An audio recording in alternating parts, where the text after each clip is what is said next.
The advice and opinions expressed by the host of Autism Live and her guests are meant solely as suggestion and should not be in any way construed as child-specific advice. The Center for Autism and Related Disorders advises working with a board-certified behavior analyst who has experience with autism before starting any intensive behavioral intervention. Any choices you make in determining your child's treatment are completely at your own discretion.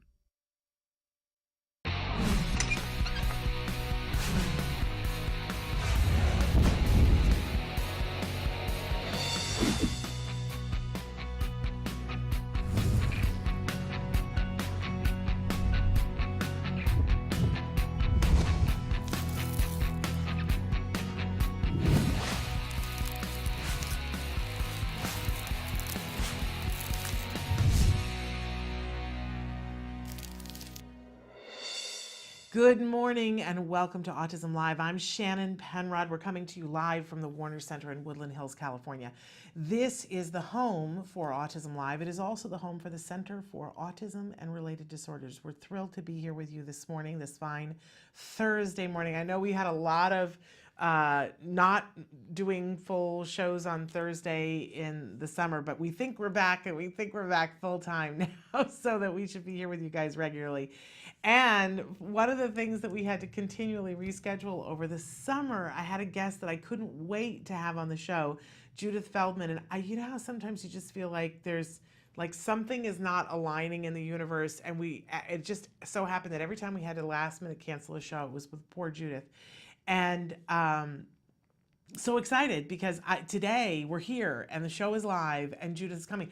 I don't want to jinx it, but I'm really excited. I think we're actually going to get to have this interview and fasten your seatbelts because this is going to be exciting stuff. We have a huge, big show for you. It's going to be 2 hours long today. And we love to hear from you. We love for it to be interactive. We want to know your thoughts, your feelings, your questions, your concerns. Samantha is going to show you some of the different ways that you can connect with us. And while she does that, I want to remind you our homepage is autism-live.com. When you go there, there's many, many things to do. But there's it looks like a desktop. This is all changing. I know I promised you this earlier in the summer, but you know, it really is. We're very close now. So close. And it will all change in a heartbeat. But for right now, it looks like a desktop and there's a computer screen on it. And if you click on the triangle on the computer screen, it starts the live show playing or the most recently recorded live show playing. Now, to the side of all that is something we refer to as the live feature. This is your opportunity to have a conversation with me or with our guests, our experts, in almost real time. There's about a 2.5 minute time lag, I think, depending on where you are in the world and what the satellites are doing. You know what I mean? It's high-tech stuff. So, but all you have to know is to put your cursor in the box that says your question and type and hit enter. Then it will wing its way to me and I will be able to see it. By the way, you don't have to log in. You don't have to have a username or a password. You don't have to do anything. You certainly don't have to put a credit card in and cancel it in 15 days. There's none of that. It's totally free. It's totally anonymous. I don't even know who you are or where you're writing in from. So I do like to encourage you to tell me just like what the closest major city is so that I get an idea for where you are. Now, if the closest major city is in another state, let me know because different states have different laws, right?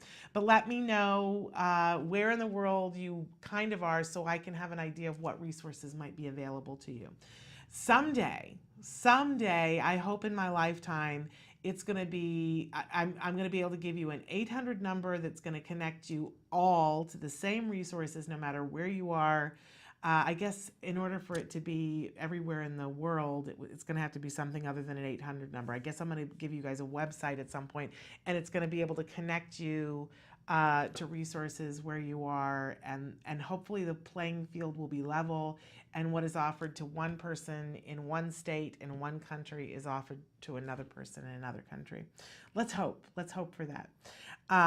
In any case, until then, we're just going to keep on plugging the way we are. Tell me where you are, and we'll try to give you information. Now, I do like to give you a couple of disclaimers at the start of the show. One of them is that we do have a lot of experts on the show, and I'm so excited with the experts we have on the show today.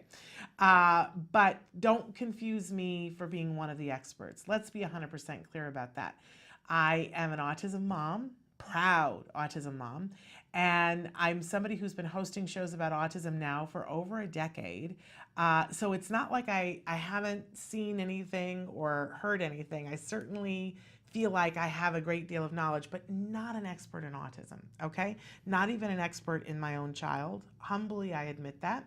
But I have access to people, and I have seen and read things, and sometimes can connect the dots and go, hey, maybe this. So feel free to pick my brain about anything. I'm here to serve you, but mostly I want to be able to say to you, oh, there's a resource here, go find that. And I love it when you guys write and tell me about a resource.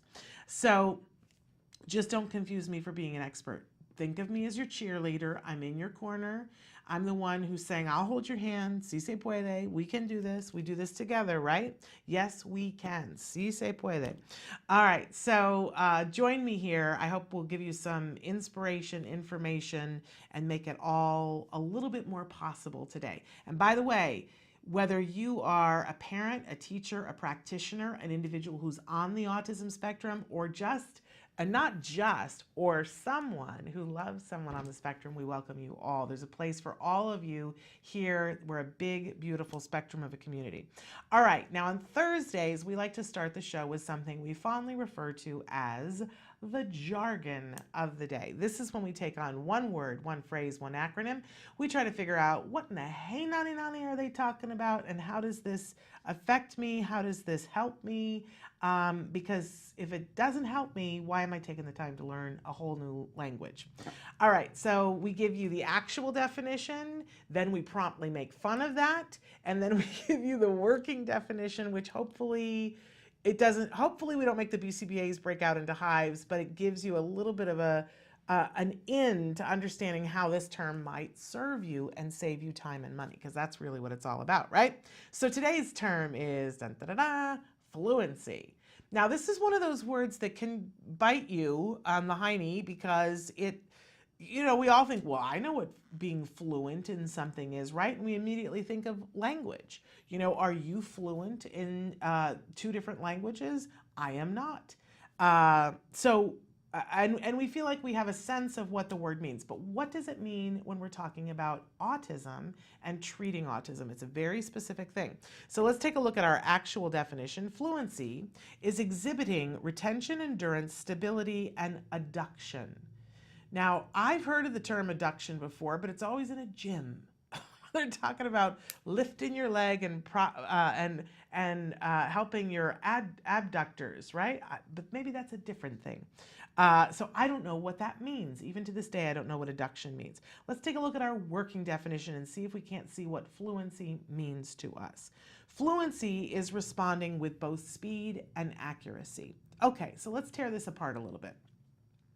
When we're teaching a skill to anyone, whether they're on the spectrum or not on the spectrum, we know that one of the most effective ways to teach any skill is using ABA, Applied Behavior Analysis.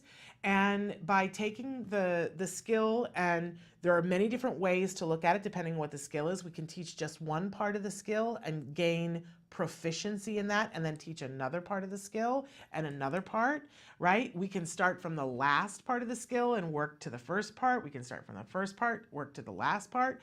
That would be chaining, forward chaining and backward chaining. More jargon at you, right? There are many different ways to learn a skill, but a lot of times with ABA, what we're doing is separating everything else out from the skill to say we're just working on this or this portion of this. So if I need to learn how to do a big dance number, for instance, I see a dance on YouTube that I want to learn how to do. If I'm not a proficient dancer, you're going to have to break it down for me, right? And you're just going to have to teach me how to do, that one dance move. And first you may have to teach me how to do just the arm movement, then just the legs, and then I'm going to put the 2 of them together, right? Because I can't do it unless you break it down for me.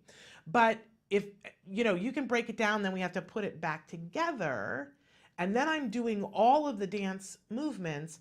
But if we're getting to the point where I can do it at the speed and the accuracy that we want me to be at, that's where we have fluency. When I can do the dance with the music and I've got all the moves, they're happening accurately. It's not slapdash, right? And I can do it at the speed of the music. Then we would say I have achieved fluency with this choreographed moment, right? Same thing when we're teaching a skill to an individual on the autism spectrum. So let's say that we want to teach a child how to tie their shoes. I have lots of different teaching techniques at my disposal, or I can separate just pulling the laces up. I can separate out the moment where we cross them over and work on that. There are lots of different things, but I'm going to work on it in little chunks depending on the child and how proficient they are with their hands. I'm going to work on it in little chunks, and then I'm going to put all the chunks together.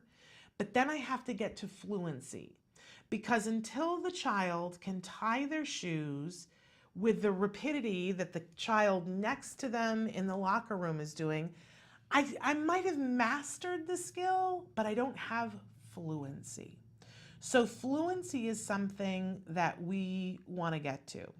I can tell you that we're all, you and I and everyone is working on fluency for something, right? Because maybe there's something that we know how to do, but we just can't do it as fast as the other person. It could be typing.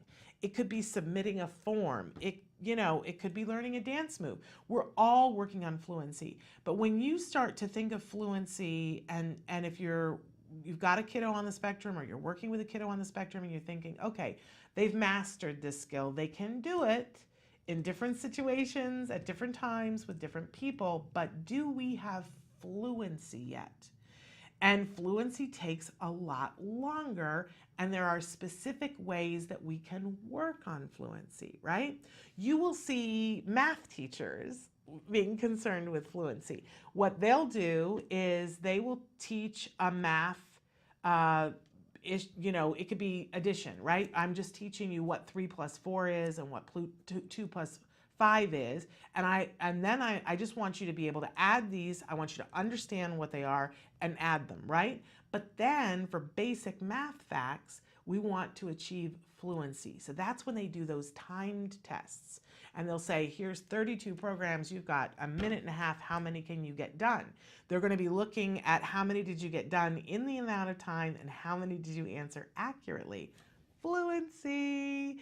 And we can do this with absolutely every skill that there is. So if you feel like you've been working on things and your child is mastering things, but you're like, we're just not there, it's not in your head. You can master something, but not be at fluency. But then, isn't that great knowledge to have? Because then you start working on fluency.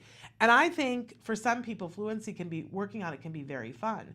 My kid happened to be a kid who loved to race.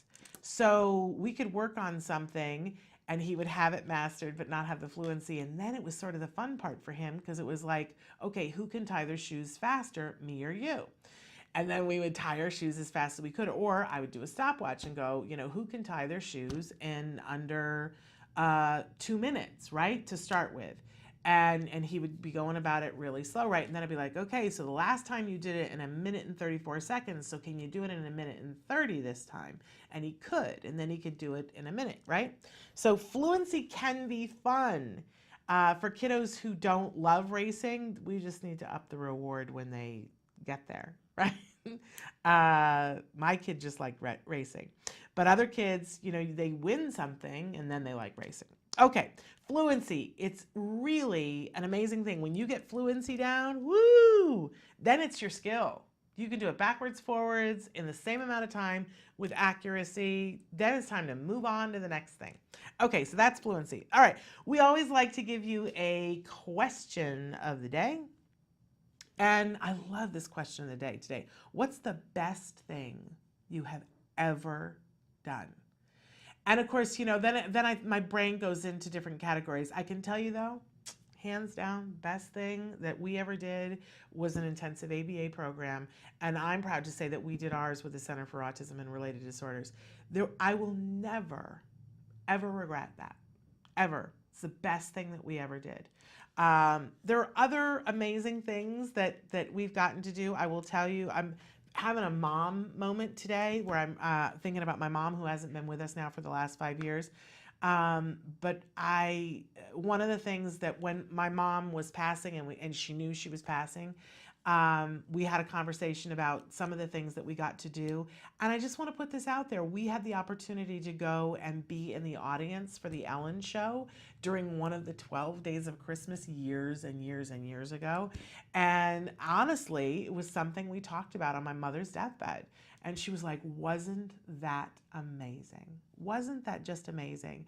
And it gives me goosies because, to think that on that day I was like, well, we're going to the Ellen show. That's exciting. But I didn't really even realize what a big deal it was going to be. But it was such a good day. It was such a good day with my mom.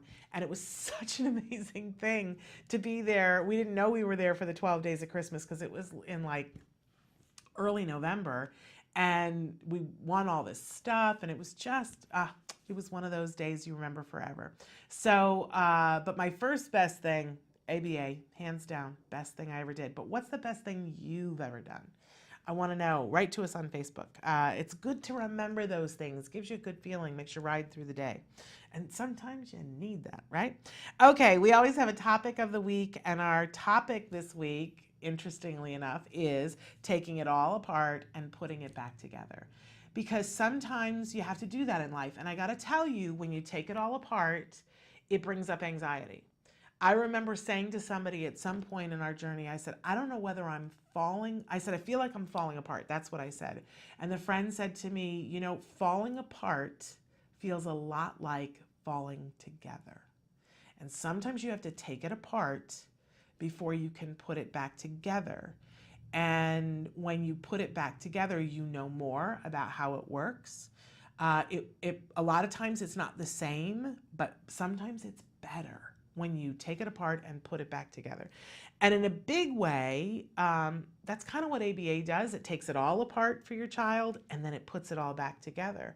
And for you, if you're a parent, if you're a teacher or practitioner, we need to not be afraid of the taking it apart.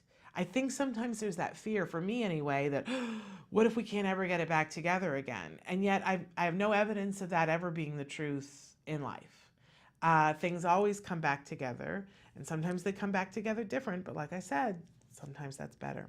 So we're going to be talking a little bit about that fear of taking it apart. All of my guests today have a little bit to do that. We're going to take it apart with everybody and then see what we can't come back together with. So on today's show, oh my gosh, talk about an expert on the show. We got Bryce Myler here. Oh, if you guys haven't met Bryce Myler before, what have we been doing? I know it's been a while since she's been on the show. She's an amazing mom. She's one of the moms featured in the film Recovered because she has a kiddo that did recover. But beyond that, she's an insurance expert. And as an insurance expert, she came to work at CARD because her child was treated at CARD. Then she came to work at CARD. Bryce is going to take it all apart for us and put it back together. What is the difference between a premium, a copay, and out-of-pocket? As I was saying yesterday, if you don't know what those things are, chances are there's the potential at least that you're missing a big boat. So she's going to answer a bunch of insurance basics and get it to a level where we can understand it and use it. Then Bonnie Yates is taking apart the whole, last week we opened a can of worms talking about when you have to put in a government claim if your child's being hurt in their school and what you have to do to protect yourself and protect them. She's going to give you the keys to the kingdom then. And then finally, can you hear the angels sing? Judith Feldman is going to be here with us to talk about her book, The Myth. Fasten your seatbelts because this book has been kicking my rear end for a couple of months and I can't wait to talk about it. If you have ever had a moment where you said, I feel like I'm, what is the phrase that they say about we're not human beings, we're spiritual beings having a human experience. And if you feel like your human experience and your diagnosis of autism or your child's diagnosis of autism is part of your spiritual journey, you're not going to want to miss this talk. So that's coming up in the next hour. But up first, Bryce Myler, don't go away. Stick with us. You say howdy, we say hi. Let's get rowdy, let's get wild. Let's get wild. Let's get wild. Let's get wild. Let's get wild. Hi there, I'm Lisa Ackerman. Welcome to the show. So the goal of today, we're going to make meatballs. Let's get started. So again, I'm going to take roughly a pound of my ground organic turkey, and I'm going to add in the secret vegetable. So if your kid doesn't like vegetables, don't cook in front of them, okay? Have them watch a movie or something. But you definitely want to make sure they're not watching, because then they won't eat it. So, and here we go with the egg. And our breadcrumbs. I'm just adding salt and pepper to taste. If you think about kids' shapes and sizes, you want to think small shapes, small hands. So your oven should be preheating at about 400 degrees. We're going to kick into the oven here and look at our meatballs. I did flip them halfway through the 20-odd minute. So we'll put, just like Julia Child's, there's our finished product right there. These are good. Cooking is easy. You don't have to be afraid of it. But we want to hear from you. If you can let us know what recipes are important to you, maybe convert a recipe from a traditional flour or gluten-based to a gluten-free or an allergy-free, we're here to help. So you get to us, you can email us at autismlive@gmail.com. You can reach out on Facebook at facebook.com/autismlive, or reach out at Taka Now. So I know you're having a great day. I had a lot of fun cooking with you in the kitchen, but I'll tell you before we end, I gotta have more meatballs. Have a great day. You say howdy, we say hi. Let's get rowdy, let's get wild. Let's get wild.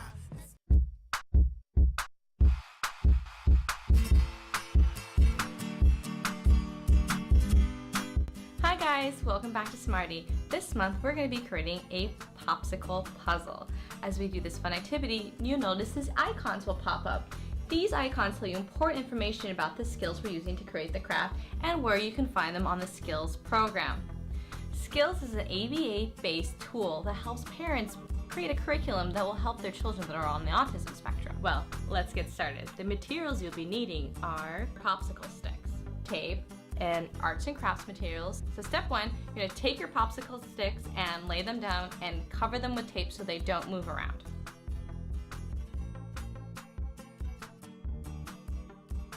Now that my popsicle sticks have been secured with tape, here comes the fun part. You're going to take your arts and crafts materials, they can be paint, markers, whatever you have, and then you're going to decorate this with a beautiful picture.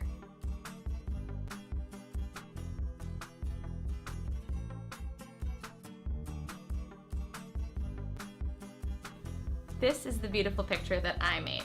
Now what I'm going to do is remove the tape. And now, as you can see, they come apart. And here is your awesome puzzle. Now, the fun part is trying to assemble the picture that you just made now that it's all been separated. I hope you enjoyed this activity with me. Until next time, guys, craft on! To find more about Skills and to access all of the lessons you saw in today's Smarty, visit skillsforautism.com and click on the parent icon. Skills, the online autism solution. Welcome back to Autism Live. I'm so excited. On Thursdays, we like to welcome an expert to the show, and often they are from the Center for Autism and Related Disorders. And today, I have the best of the best. Bryce Myler is here, and I am her biggest fan, although I have to stand in line because you have lots and lots and lots of fans. And I hope it's okay that I'm telling tales about you. You always do. Okay. Well, and I should ask for permission beforehand. It's okay. But as I was saying before, Bryce is one of the moms featured on the DVD Recovered. And if you have not watched that, I really want to encourage you to watch it. It shows 4 kiddos when they are very little kids and shows the therapy that they were getting at the Center for Autism and Related Disorders and where they were. And then it shows them as teenagers because these 4 kiddos were deemed recovered. And one of them was your kiddo. And he is the sweetest little thing on the video and the nicest young man ever. He is. And that was how you came to know CARD, and that was the experience you had with CARD, but you were working in the insurance field. Mm-hmm. And so when insurance happened, or it was about to happen, and Dr. Granpichet saw that coming, she said, Bryce, could you please come and work with CARD and help us figure that out? And you've been the ranking insurance expert here at CARD ever since solving issues for us and for families and answering questions. So I want to thank you for all of that. You have been a huge service to our community. And I know that there are so many families that have watched and have spoken to you on the phone, because everybody has specific little things. And I Yeah. come up, you must hate it, because I'll take the elevator up to your office and I'll pace back and forth. And she says, "What do you need? Come in." And I go, "Oh, Bryce," and then you say, "Have that mother call me." Yeah. Because it's always so complicated. So complicated. Yeah, Right? I've been here for 10 years now. Wow. I had my 10th anniversary 10 in May. Oh, Bryce, that's Crazy. amazing. And when I got here, there was like no insurance. Now it's all insurance. So Amazing. it's amazing. Well, and if we didn't have you to sort it out, I don't know what we would do. And I've been seeing, it's that time of year where a lot of parents will call me up and they'll go, "I can't afford this anymore. I know. I'm told that you maybe can tell me about grants." And what I'm finding is they have no idea what their insurance is. Yeah. A lot. I mean, one parent, we discovered that they were only $700 from their out-of-pocket maximum, and they were ready to cancel therapy for the rest of the year, which would have been almost criminal, to lose out on Yeah. all those funds. So we got to get back to basics, Okay, Bryce. got it. So I've asked Bryce to explain to us, what is the difference between a premium, a deductible, a copay — I said a copy, but I meant a copay — and an out-of-pocket maximum. What are those things? What's the difference? Okay. In the most basic terms for those of us who are not insurance experts. Okay. So let's get them one by one. Okay. So the premium is the amount of money you pay to the insurance company to have the insurance. The part that they take out of your paycheck is considered premium, but if you have your insurance through work, then your employer pays most of the premium and you have to contribute some of the premium. So a premium is what you pay the insurance company to have Just insurance. to have the insurance. It's what you're paying to buy the insurance. Okay. Now, I don't want to go back and forth too much, but if you have Medicaid, in a lot of states, the Medicaid plans cover ABA therapy. If you have that, there's no premium. Okay. There can be contributions required, but they don't really call it premium because Medi-Cal plans, it's not insurance technically. So premium, it has to do with insurance. So if you buy it off the street, or through Obamacare, Affordable Care Act plans, individual plans that you go and buy, or through your work, any amount that you contribute is considered premium. So some of you may have a premium, some of you may not. Yes, anything you contribute to the Okay. to the cost of the plan or the coverage, that's that. Okay. Okay, so now a deductible is once you have the insurance. Some plans require that a deductible be met before they pay any claims. They'll pay some claims without the deductible applying. So you might have a plan that has a $1,000 calendar year deductible. So if you have a deductible, it's each calendar year. The first claims that come into the insurance company for services that have the deductible attached to it, those claims are going to get sent in and not paid. Right. You will have to pay the provider whatever those claims cost, okay? So once the deductible is met, that's when the plan starts paying for the services, and it may have a co-insurance, which is a patient responsibility as well. So we have a lot of plans that, say, for example, $1,000 deductible, all the claims that you incur or all the services you get up to the $1,000, those are going to hit the deductible, and your provider's going to send you a bill. And you have to pay it. You have to pay the provider, not the carrier, the provider. Right, you have to pay. So you go to the hospital on January 1st and you have $1,000 deductible. They send you a bill, and it was $22,000 because you went to the emergency room, right? Yeah. And you have to pay the first $1,000. Yes. That's your deductible, and then after that, you don't have to pay the deductible anymore. The deductible is one. It's usually calendar year or plan year. It can be calendar year, which starts 1/1. Right. And so every year you're going to have to meet that $1,000 of deductible. But for some people, after they've met the deductible, they still have a patient responsibility. Yes. It's not everything else is free. So the other cost out of your pocket. These are out of pocket costs in relation to insurance. You can have the deductible. Then after that's satisfied, a lot of plans pay 1% of the bill for in-network, if you have a PPO plan, and another percentage for out-of-network. So if you have an in-network provider and you meet your deductible, Once the deductible is met, the plan might start paying at 90% or 85% or 80% for in-network providers.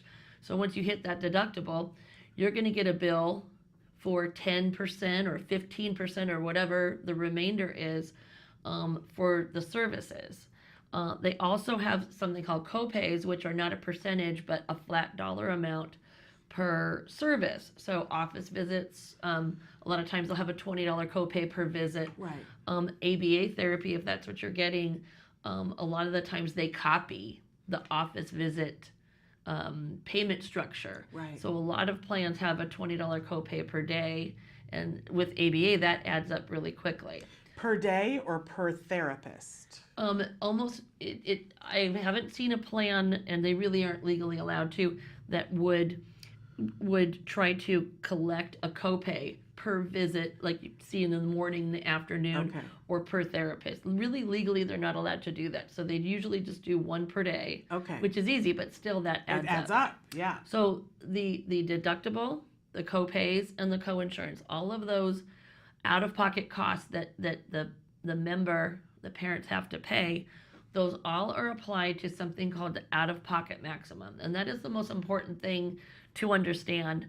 The out-of-pocket max on your plan is everything, because if you're going to need a lot of services, you have a condition that requires ABA therapy, you're probably going to hit that. Yeah. So what that is you have your deductible, your copays, all of these costs, they all apply to this annual or plan year out-of-pocket max. And if it's, say, $2,000, once the deductible, the copays, the coinsurance, anything you pay out of your pocket to the doctor to get care, that goes towards the out-of-pocket max. And when that is hit, the plan has to pay 100% for the rest of the year.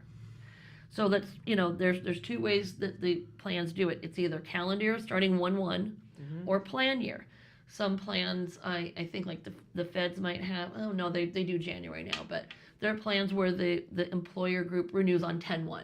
Right. So if they're doing a plan year setup, Yeah. then the time period runs from 10/1 to 9/30. Okay. So, but most people have a calendar year setup. So it's really important to know your out-of-pocket max, because that's where the bleeding stops for the Right. year. The bleeding starts again the next January 1st, but if you know that your plan has a $2,000 out-of-pocket max, at least you know that once that $2,000 is hit, you're not going to get any more bills for the rest of the year. Yeah. And it's more manageable, perhaps, to know that you're not going to keep getting bills for 15% of $3,000 a month. Right. You know? So for families that are looking, because for a lot of people, open enrollment is coming up and they're looking at their different plans. You need to really look at all of these things. But Yeah. am I getting it right that the most important number, if you're doing an intensive ABA program, the most important number you need to compare in plans is what is the out-of-pocket maximum? Exactly. Because that's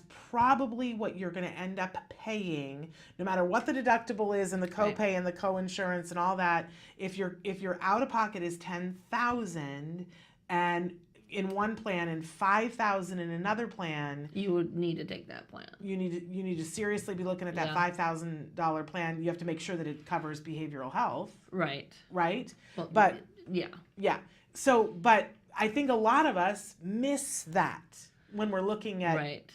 because when you don't have a huge medical thing like ABA, there are other considerations. But when you're looking at something that's going to cost, and I remember the first year that Jem had therapy, the regional center paid for it here in California. They don't do that way anymore. But I remember they send you a bill afterwards that you don't have to pay, just to tell you this is how much you incurred.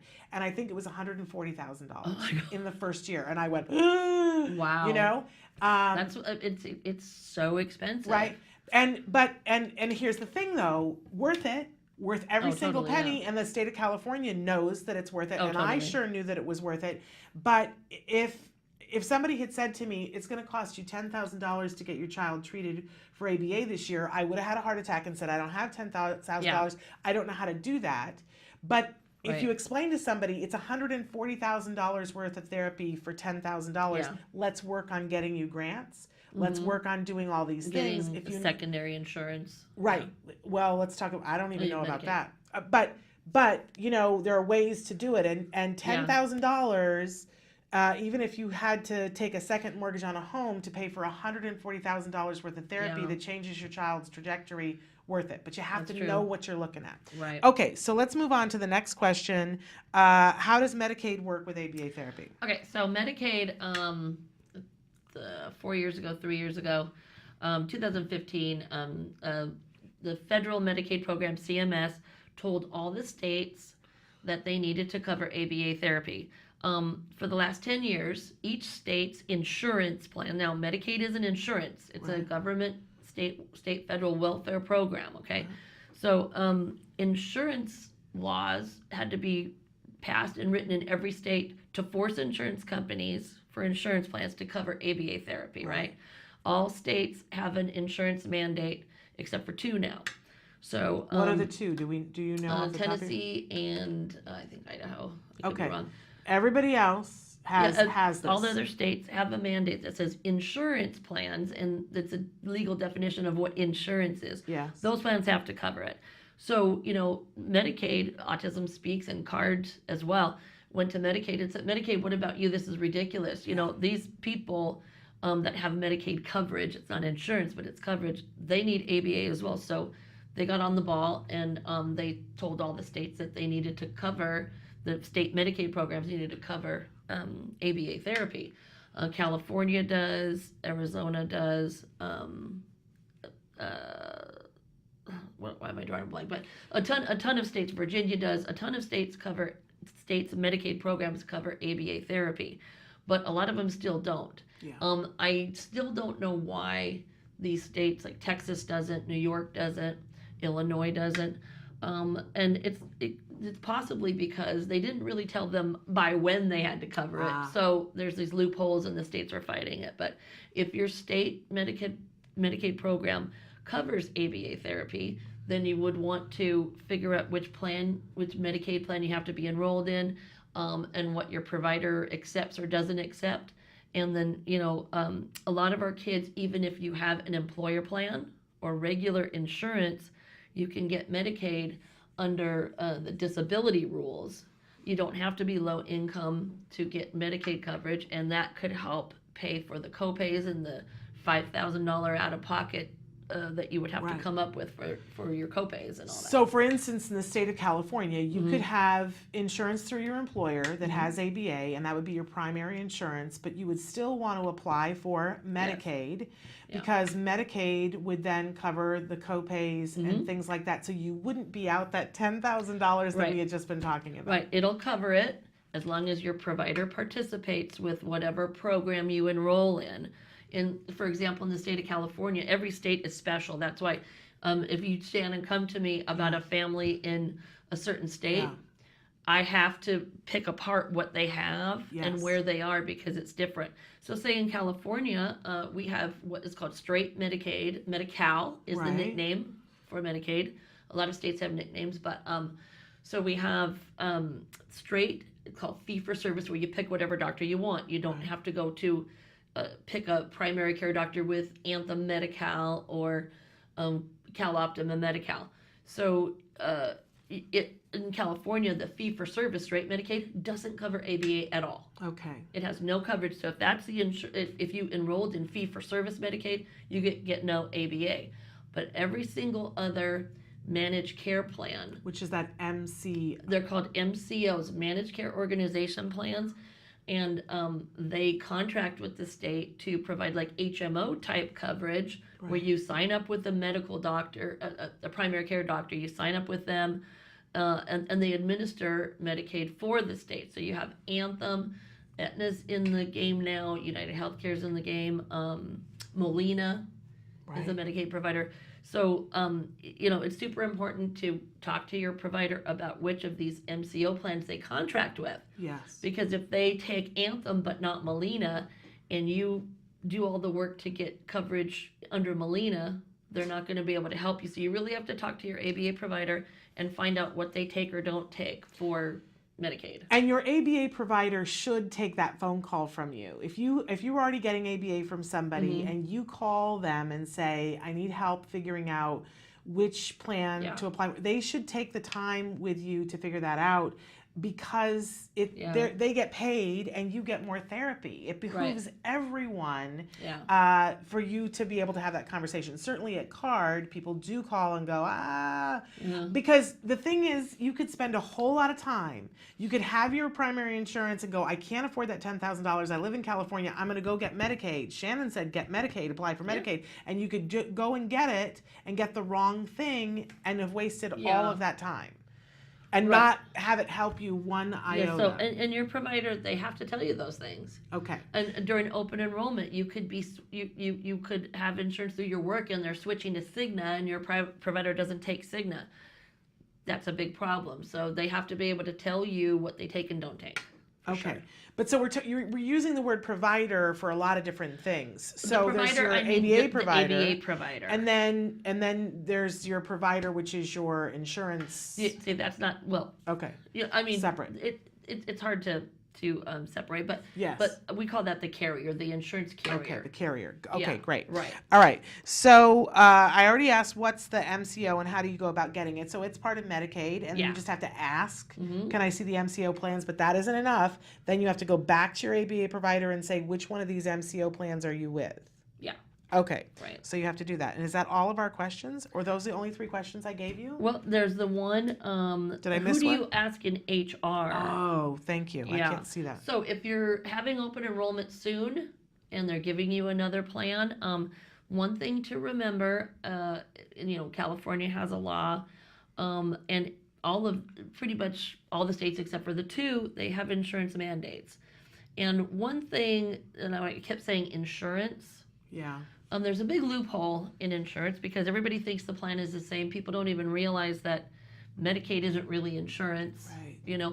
So when you're getting your insurance through work, big giant companies, sometimes what they do is they self-fund the claims for the insurance program. And when they do that, the money for all the claims, like paying the hospital, paying all the doctors under your employer plan, the money for the claims comes from the employer. Right. They set up a bank account and they pay all the claims, but they hire an administrator like Cigna or Aetna or Anthem or any of those people. They hire the insurance company to do all the insurance business. Yeah. And there's a reason why they do it. When they do it, it's not insurance anymore because they're not paying insurance against risk. Like they pay $400 a head every month. And if there's a lot of claims, the insurance company loses money. If there's just a few claims, the insurance company makes a ton of money, right? But when they self-fund it, all they're doing is paying for the claims. So they're not paying the money to insure against risk. And when they do that, it's not insurance anymore. Right. And guess what they don't have to follow? Giant loophole. They don't have to The Affordable follow Care Act. the insurance law. Yeah.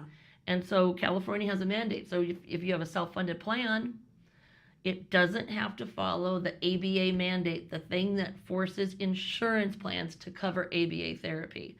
So if you're with a big company, usually companies don't have self-insured plans unless they're over 500 employees. Yeah. There's a lot of reasons for that.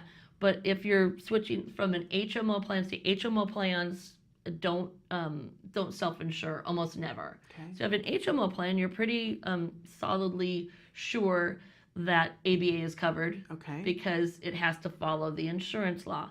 If you have a PPO plan and you're going from HMO to PPO at open enrollment and it's a really big company, it may be self-funded. Right. So in those cases, you want to check with HR and make sure that it says that ABA or applied behavior analysis therapy is covered under the plan. Okay, so I've been telling people just to ask, does it cover behavioral health? That's not enough. They need to ask specifically about ABA. Okay, so specifically if you're concerned with the ABA coverage, almost all plans in the United States, like comprehensive healthcare plans, cover mental health. Almost all of them do.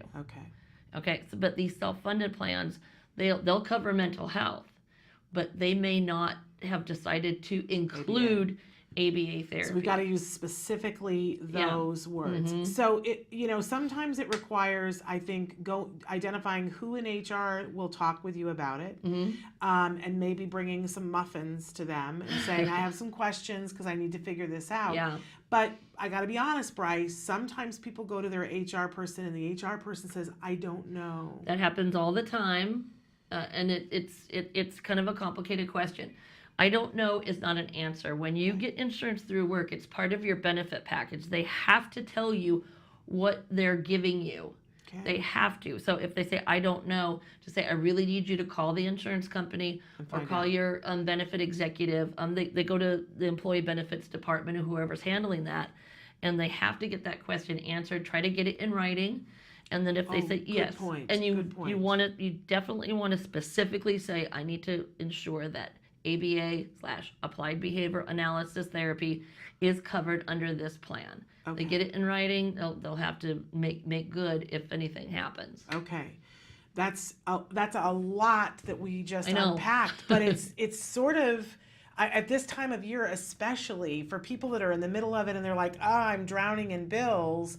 Look at your out-of-pocket maximum. You might be right there where it's about to all be free for the rest of the year. Your questions were good because premium and out-of-pocket maximum, they go together. So what you're going to find is, I want say if you have a choice of a 1,000 out-of-pocket max plan, and then choice 2 is a $5,000 out-of-pocket max plan, you're going to want the lowest out-of-pocket max because you know you're going to hit it. You're going to have a lot of claims, right? Well, the premium is going to go up for that too. Right. It's So going to that's cost why- you more. So you got to put those two numbers together and Right. balance and see. They Yeah. certainly make it difficult because Yeah. as you go through the booklet, I've done this myself. When you go through and you go, oh well, this one has a $2,500 deductible before they're going to pay for anything. We have to spend $2,500 before they pay anything, and yet when you do all the math, that might be the plan. Right. Because if it has a $3,000 out of pocket maximum, You're gonna pay the deductible, then you're gonna hit it. immediately. But then you figure out your premiums, and you can actually almost do it to the penny. If you're in the middle of ABA therapy, you know you're going to have, Yes. in 2 months, you will have enough claims to hit Right. the deductible and the out-of-pocket. So you figure out what the out-of-pocket is, figure out the premiums, and you can figure to the penny which plan is going to What be it's better going to for cost you. Yeah. I think that's frightening for us because we go, oh, I don't have that money. But Yeah. then you move on to the Medicaid question. And then once you've solved that, whether you can do that, then you come back to me and we look at grants. I just want to say to people, I know thousands now of people who've been able to figure it out and do it. I'm not good with money and I managed to get through it. There is a way to do it and it's not all out of your bank Right. account. You can't give up. Don't get paralyzed. Take a good look at it. Make the best possible choice to set yourself up for success. And then we move down Right. the path to find you the funding for it. But this is crucial for our kiddos. Right. Don't let money stand in the way. And Exactly. don't let your lack of knowledge, none of us went into having a child thinking, oh, I know I'm going to be an insurance expert, except for Bryce. Right? And you don't have to become an expert. You just have to know who to call. Bryce. I love talking to parents because it's the one thing I know better than anything in the world, and I feel like I try to explain it in a way that kind of makes sense. Yes. And then you help us to know what the choices are. Right. Not make the decision for us, but to say, take a look at this, take a look at that. Do you see that this is this? And she's fabulous. Basically, all answers are Bryce. The answer to everything. Thank you so much for coming down and taking time to do this. I appreciate you more than you could ever know. Please hug your boy for us. I will. All right, and watch her on Recovered. It will make you weep the God. ugly boo-hoo cry. It will. All right, we got to take a break, and then we're going to come back with Bonnie Yates. Stick with us. Do you provide care services to someone with autism? Recently, more and more children are being diagnosed with the condition and getting the support they need as awareness grows. But what happens to these children as they grow up? It's estimated that over 500,000 youth with autism will turn 18 in the next decade, and they'll be faced with a very difficult reality. As children with autism grow up, their services start to disappear or become very difficult to access. Things like medical care, mental health counseling, vocational training, and more. All services that are still desperately needed. The loss of support that youth with autism face as they grow up is so severe that it's referred to in the autism community as falling off a cliff. Adults with autism need the same level of support they had as children to avoid falling off the services cliff. Introducing Skills Living, the web-based software designed specifically to help transitioning youth and adults with autism so they can avoid the cliff and instead fly to success. With Skills Living, help your learner with autism develop the skills they need in all the critical areas of adult life, including self-control, planning, and problem-solving, effective communication, performing life skill tasks for independent living, acquiring and maintaining employment or other meaningful activities, developing and maintaining social skills and relationships, accessing transportation and public services, and being safe. Skills Living includes a comprehensive assessment, a data collection mobile app, behavior intervention plan builder, and automatic progress reporting. It also provides a complete curriculum addressing 16 key areas spanning the entire range of functioning adulthood. Skills Living is easy to use and can be implemented by schools, parents, and autism service providers. Call or click today for your free demo and see how Skills Living can help your learner with autism avoid the cliff and instead reach their fullest potential. Skills Living. Wish, learn, become. Welcome back to Autism Live. We are so fortunate that we have the fabulous, the wonderful, the incredible Bonnie Yates on the phone with us right now and on Skype. Bonnie is coming to us from Hirji and Chow, an amazing law firm that is in Culver City, California. And Bonnie, we welcome you back to the show. Thank you. I've spent the last few hours wondering if you guys could tell how trashed my office is, but I've got the computer up high, so I think you can't tell. I have a hearing tomorrow, so there's, like a lot of different surfaces that have different, like piles of paper We can't on them see that a I have thing. to deal with by 5:45 in the afternoon, because that's when I'm leaving, no matter what. We can't see anything, but I love your glasses. You look like you're 16 years old. Well, 16 at heart. 16 Okay. at heart. There we go. Anyway. How about if you tell us a little bit about Hirji and Chow and the disclaimer? Okay, so Hirji and Chow is a Culver City-based disability discrimination and special education law firm, and we can be reached at 310-391-0330 for people who fancy a consultation. I think we're supposed to say that we answer the questions on this show in a general way according to California law and federal law, which operates in the 50 states. IDEA is a federal program. But if you have questions about your child's rights and you need specific information because you have a problem either in California or in your own state, we really recommend and want you to know that there's no substitute for having a consultation with an attorney who can address your problem. We're answering things only generally.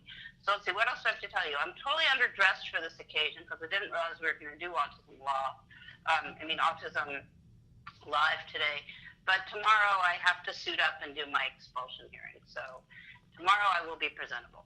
If not today. You look presentable today. We can't even see what you're wearing because your hair is covering, so we can't even see. Part of my disguise. Anyway, last week we talked about government claims in California, and I sent you Los Angeles Unified School District's government claim because that government claim form is one that your audience could easily modify for use in their own district. So I think the first question is, why would I need to complete this government claim? What is this anyway? Well, as you all know, you probably have had a friend or a friend of a friend or something have a child get hurt at school. And although it's surprising that it rolls out this way, sometimes parents don't get notified of these injuries at the time. Oftentimes there's kind of like, well, nobody knows how this happened. We're not even sure it happened at school. But if the injury is significant and you are contemplating the possibility of a future lawsuit against the school district for personal injuries, you have to file this government claim. So why would I need to file a government claim? Well, let's say your student had a head injury at school. That might be something that you don't know how it's going to resolve and to what extent it's going to resolve, and you might need some time to treat to be able to figure that out. So if you file the government claim on behalf of your child and on behalf of yourself, that protects you in the event that you want to sue. For an adult, the government claim has to be filed within 6 months of the occurrence, and for minors, you can file up to a year after the occurrence, although that's a late claim. It's better to get them in 6 months. So we wanted to give people a look at the government claim so that they could see what kind of information is required. And these forms are made to be filled out by a layperson. Our clients oftentimes, will complete them for them, but that's not really necessary. If you look at the LAUSD claim form, you can see that they ask for your name and address, and they want specific dates on which the injury occurred. That's pretty important in terms of calculating when the claim begins to run from. They want the name and address of all district persons involved in the incident, where it occurred, what happened, and the names of all witnesses and addresses and telephone numbers, the name of doctors consulted with, and that's all stuff that's going to be readily available to the client. So this is something which sometimes comes up for us, like we'll get somebody in whose kid, let's say whose kid has been excluded from school for a month or two, and the reasons don't entirely make sense to us. We might file a claim under those circumstances, but more typically we're going to use the claim form when people are actually injured at school. Sometimes their injuries aren't that bad, but they're upset about what happened. You file the government claim, and then you don't really have to worry that, the client, if they want to sue later, they won't be able to. Now, once the entity gets the government claim, they have 45 days to either accept or reject it. And if they reject it, then that gives rise to a right to sue. If 45 days goes by and they accept it, that implies that they're going to be paying for your injuries. But I've never had that happen. And then there are cases where 45 days go by and there's no answer. That operates as a rejection.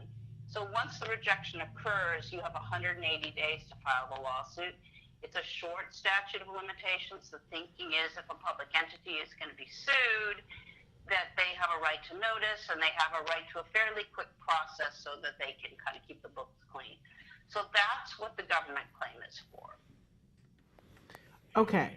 And then that's what it's for. But when you were talking last week about how you do it, a lot of it was sailing over my head. So how do we do this? Okay, well, what I would do, let's say I'm in the Saugus Unified School District, as you once were, Shannon. I would take the LAUSD form and use it to create my own template. And wherever it's in Los Angeles Unified School District and ask for an address, I would substitute, the Saugus Union School District or whatever they're called, and I would fill out the form and I'd turn it in. But I'm sorry, this is how literal I'm being. Like, where do you turn it in? Well, the LAUSD form has an address on it that they want you to turn it in. I think for other districts, you could call and ask, do I send it to the superintendent's office, or is there some other specific place that the claim forms are supposed to go? So you could certainly serve it on the superintendent. Sometimes they'll write you back and say, send it to our risk manager. They have all different policies just depending on the district. And so you turn it into them. Do you need to retain, obviously you need to keep a copy of it because if you've turned it into them. Always. And then the legal document. And then what happens? Well, that's when they review the claim and they either accept it or reject it or they let it lapse. But after the 45th day, it gives rise to a right to sue, and then you can sue them. But see, what can happen is somebody can show up here and say, a year and a half ago, my son had a very bad head injury, and he's still not the same, and I'd like to sue the district for his head injury because he fell off the jungle gym at school and hit his head. We say, okay, where's your government claim? And they say, what's that? Okay. So, it's a short statute of limitations, and so you have to observe those requirements if you want to sue a district. Okay. Or any public entity. You could be suing the Metropolitan Water District, or you could be suing Santa Monica, Rent Control Board. It just depends on where the injury occurred. But you don't. Okay, here's what's confusing to me, and I'm sorry, I feel like I'm being so dense. But normally, what I know about law fills a thimble, right? But normally, if you have to file a claim or something, you have to go to a courthouse, or you have to go to the public library, or you have to go to the. If you, no. So You're this is talking not about that. a complaint. Okay, You're talking about a complaint. got it. A cause of action. This is not a complaint. It is a claim form. And you That's give what- that to the person that would ultimately be the person you would sue. You keep a copy for yourself, and all that claim form that form does is allows you to be able to sue them down the road. Correct. And when you said you give a copy of the claim to the person that, injured you, well, no, you're giving a copy of the claim to a representative from the governmental entity, in this case, the school district, who's responsible for your injuries. Okay. They're made up, it's not like you take it and you give it to the teacher and you go, hey, your negligent supervision is prompting me to, provide you with a claim form. It's to put the municipality or the district or the governmental entity on notice that a member of the public is going to be suing them. Okay, and so maybe it's as simple as calling the district office and say, who takes your government claims? Correct. Okay. And I mean, we've had situations where we've served them on the person that we thought was the right person, maybe like the superintendent or the compliance officer or the person in charge of risk management. And in at least one instance, they called back and they said, we have a different form, you need to fill out a different form. So we had to transfer everything to a different form. But yeah, that part's not usually hard. Okay, and but then you use a legal term like serve it on somebody, but you're just saying you walk up to them. That was a mistake. Well, You no. have to physically, you either mail it in by certified mail or you walk it in and you get somebody to sign for it. Okay, It so does not involve a process server, and I'm glad you asked that question. okay, because it sounds all official, but that sounds very doable and very capable. So you hand it in to them, and you said something about 45 days. Yes, so they have 45 days to respond to the claim. That's Okay. the max. And if you don't hear from them in 45 days, it acts as a rejection, and then it gives rise to a right to sue. If they answer and reject the claim, it gives rise to a right to sue. If they say they're going to pay it, you're in a whole different discussion that I've never had, and I probably never will have, because I don't think they usually agree to pay.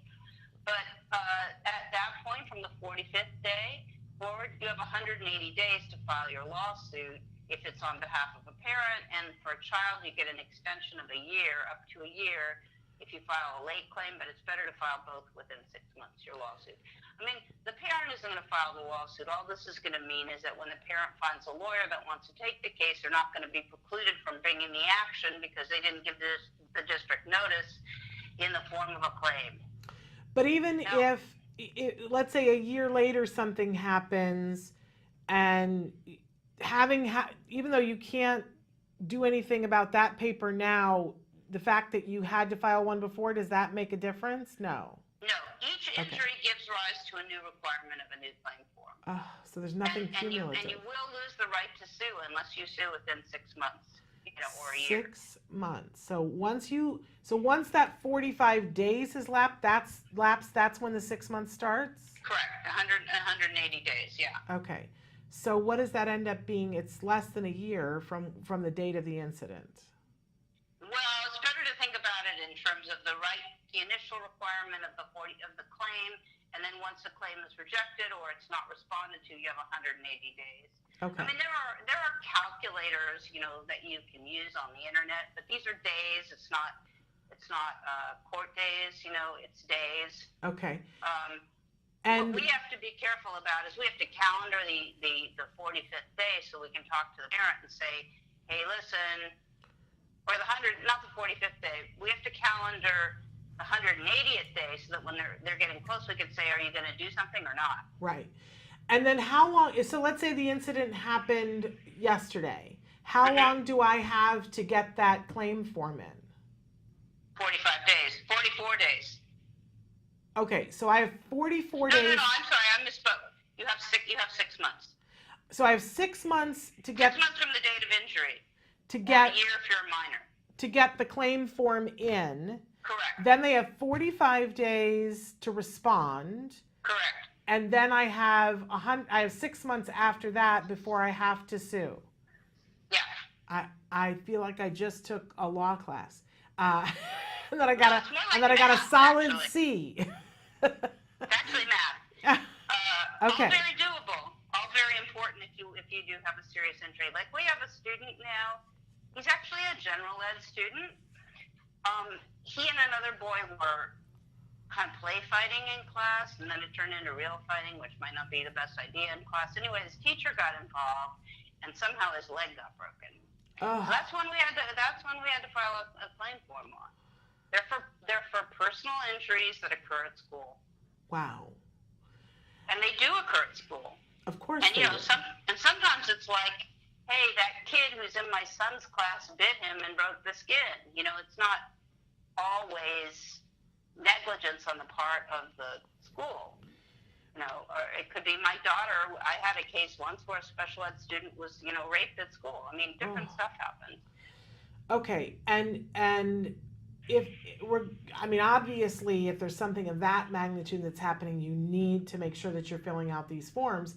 But if it's something where your child is bit at school, you're saying we should also take it seriously, file the form, because if something happens later, you won't be able to do something.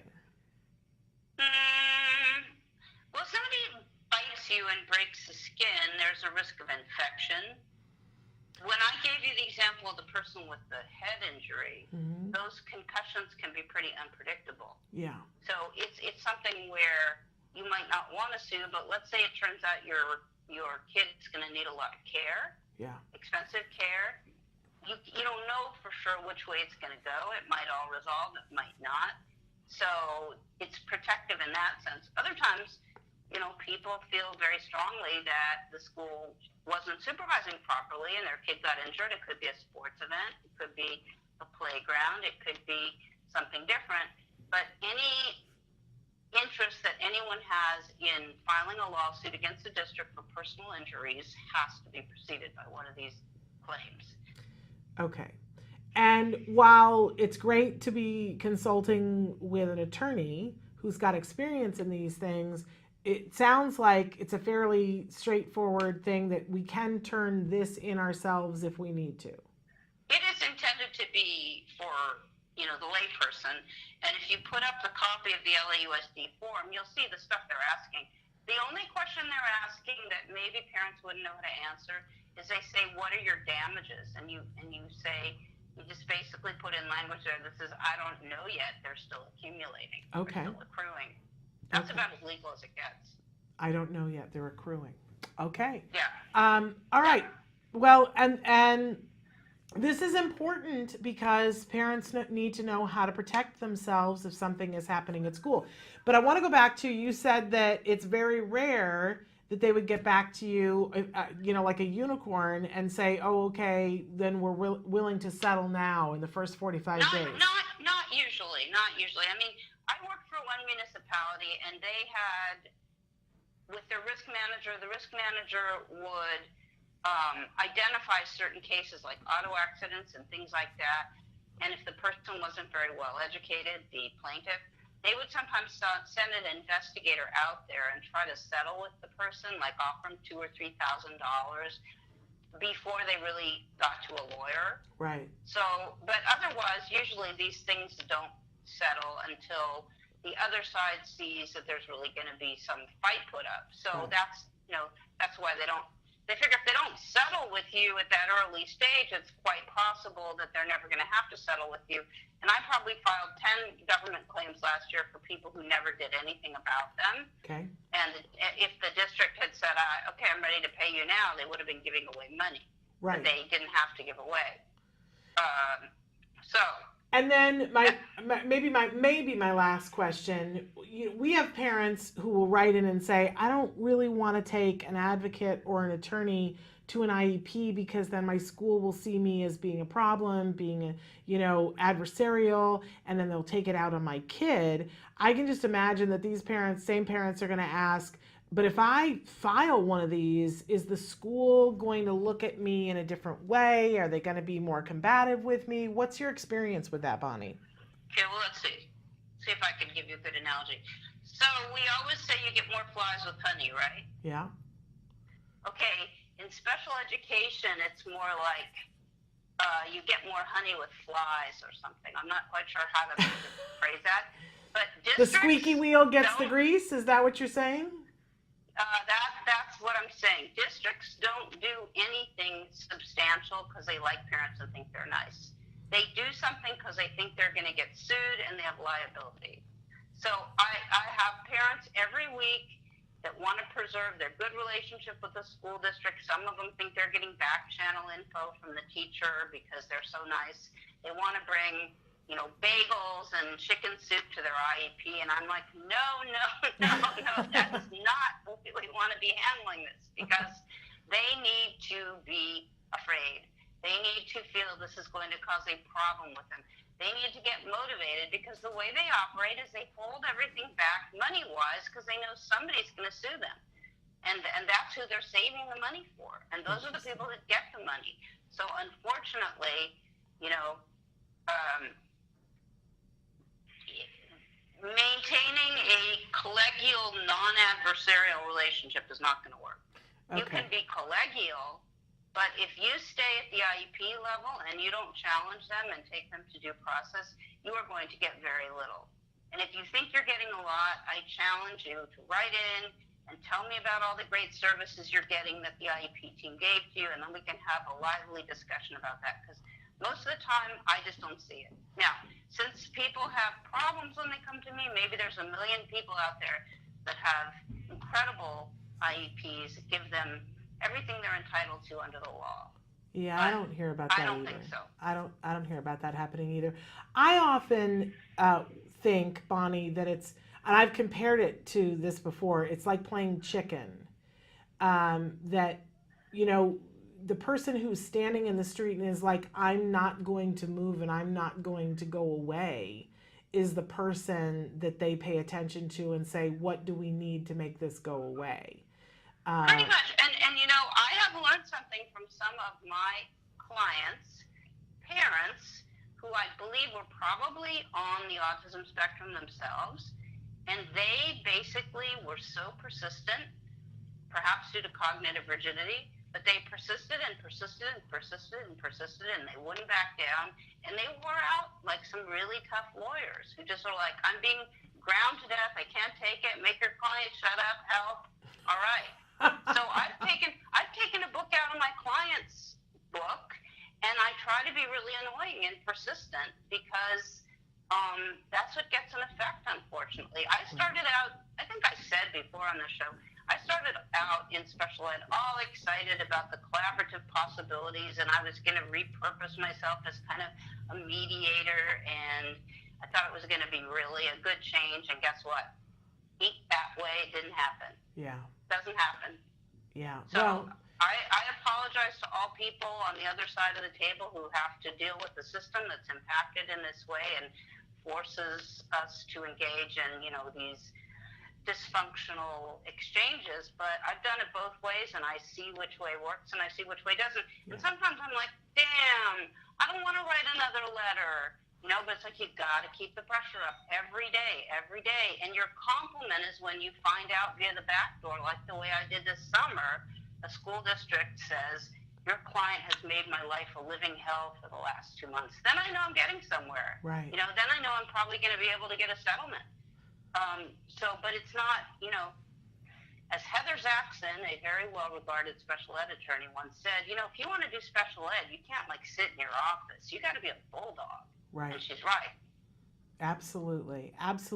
And for, I know from sitting on the other side of the table as a teacher, that unfortunately the teachers don't get a whole lot of say in what happens. I think it's exactly what you were saying about that they're pooling their money, stockpiling the money, because they know that somebody's going to sue them and somebody's going to be persistent. And so they're not giving things to people that they should be giving to them. And that's their mistake. That shouldn't prevent our kids from getting what they have a legal right to. Well, I think the teachers are intimidated too, but if they chose to, they could refer students for special education evaluation. Yeah. And that's the way to get the ball rolling if you're a teacher, I think. Absolutely. I was going to spend some time this week, but I think we're going to have to do it next week because we're probably out of time. Yeah. But I was going to spend some time talking about child find, Yes. which I think is a logical segue from talking about personal injuries. Child find has to do with when the district's obligation to identify a student for special education starts, and what are the factors that lead to a responsibility on their part to make the referral. So we'll do that next week. Okay. You are fabulous, and we appreciate you more than you could possibly know. Tell us again about Hirji and Chow. Hirji and Chow is in Culver City, California. We'd love to hear from you. Our phone number is 310-391-0330, and they're a bunch of hardworking folks that like to be in the trenches for kids. It's a good place to work for that reason. And they're amazingly lucky to have you, as are we. Thank you so much for being with us, Bonnie. Good luck with your case tomorrow, and we'll look forward to hearing good things from you next week. Excellent. Take All care. right. All right. Take care. Bye-bye. Bye. We're going to be back with more Autism Live after these messages. Don't go away. Autism. What is autism? What is autism? What is autism? What is autism? What is autism? I've been asking myself that for a very, very long time. Let me think about that one. Trying to just Let me think. Oh man, that's a rough one. Yes. Autism is a neurological disorder that affects many of our kids in different ways. It's a learning disability that affects the cognitive functions of the brain. A lot of people have the misconception that it's a disability, and it's really not. I look at it as like a special gift. When one person thinks differently from another. It's an opportunity for everyone to learn to understand someone that's a little different than them. Autism is the ability to educate. They're given so much talent in different areas. To me, autism means a chance to be with and be around people you really care about. Autism is beautiful. It's a way of seeing the world differently. It's always unique, totally intelligent, and sometimes mysterious. Happiness that comes out of my son's hard work. It's a movement. Unpredictable. That's right. Awesome. Love. The field I want to work in. Laughter, fun, joy. Autism is beautiful to me. I want you to remember these three words. There is hope.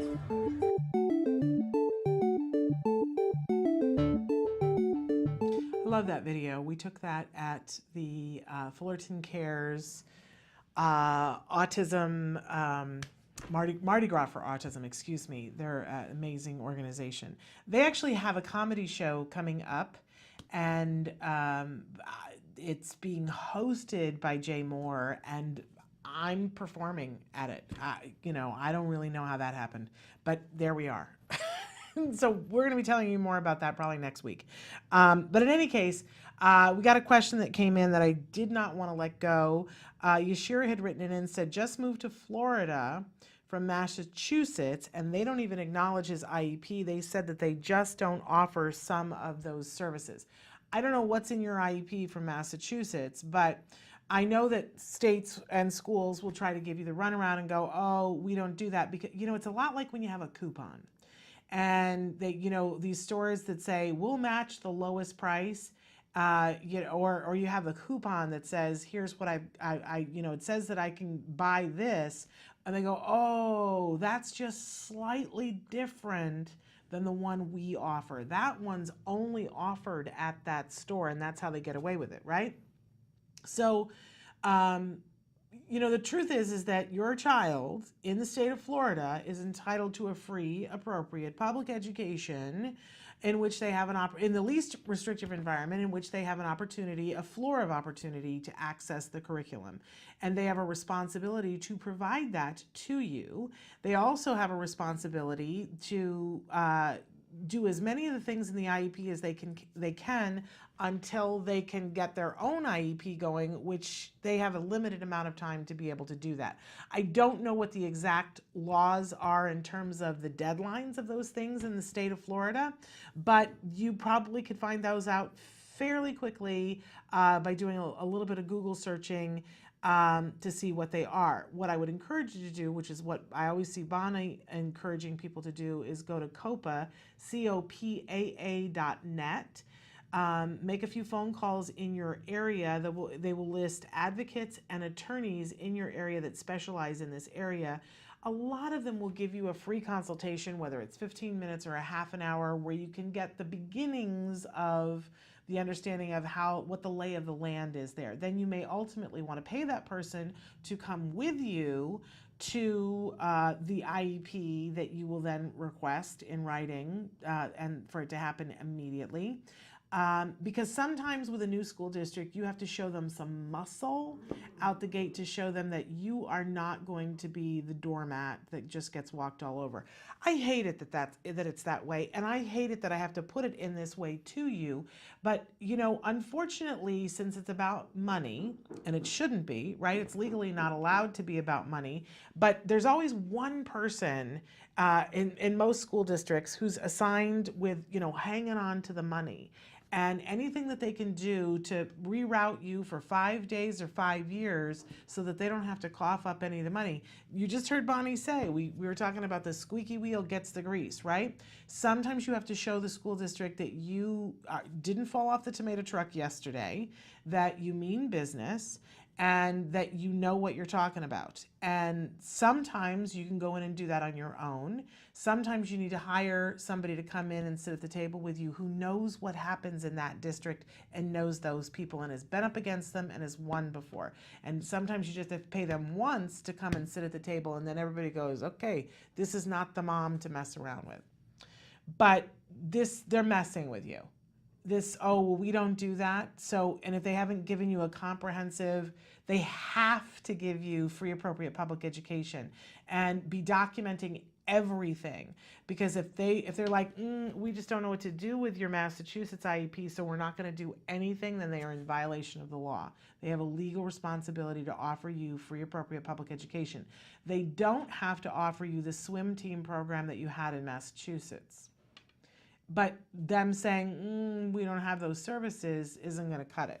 They gotta cough up whatever they do have and make you an offer of FAPE, and you either take it or you don't. But COPAA.net, talk to somebody, find out what the lay of the land is there, and then get back to us, okay? If you send me in a question this weekend, I'll give it to Bonnie for next week.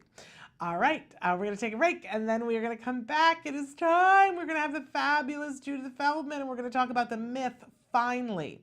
So stick with us.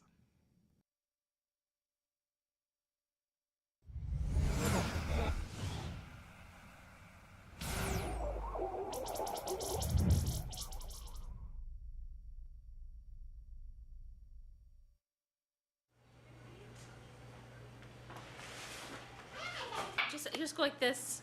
Can you see me? Puedes mirarme aquí? Okay. Hi, I'm Rebecca Ishida.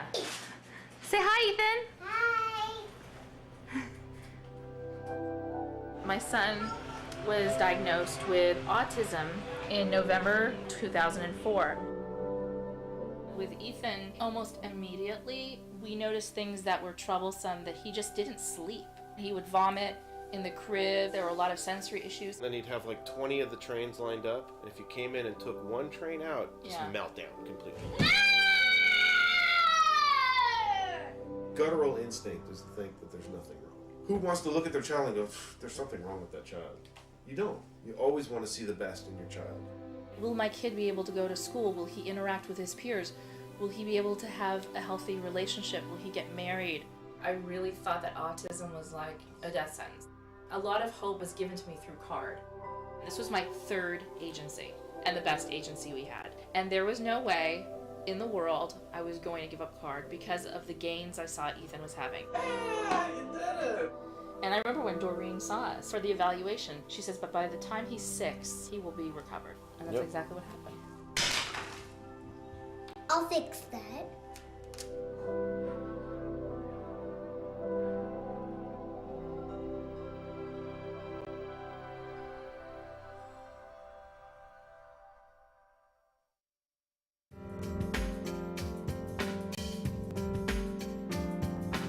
I'm Kara Kaczynski, the Pocket Occupational Therapist, and we're here in Dallas, Texas at the Future Horizons Autism Super Conference. So the book is the Special Needs School Survival Guide, and it's everything you wanted to know about school. It is, okay, so it starts out with just different diagnoses that you might see, and then I explain them in clear terms, no technical jargon, and then each little diagnosis area has about, 50 to 100 activities that you can do at home or at school or cheaply and effectively. So it's just full of information that you can use right now. And the cool thing about it is at the end of every chapter are resources that you can use and access in the internet from a computer. And it's not just for kids with any diagnoses either. It's for kids that are just having trouble with handwriting or with dressing in school or transitions too.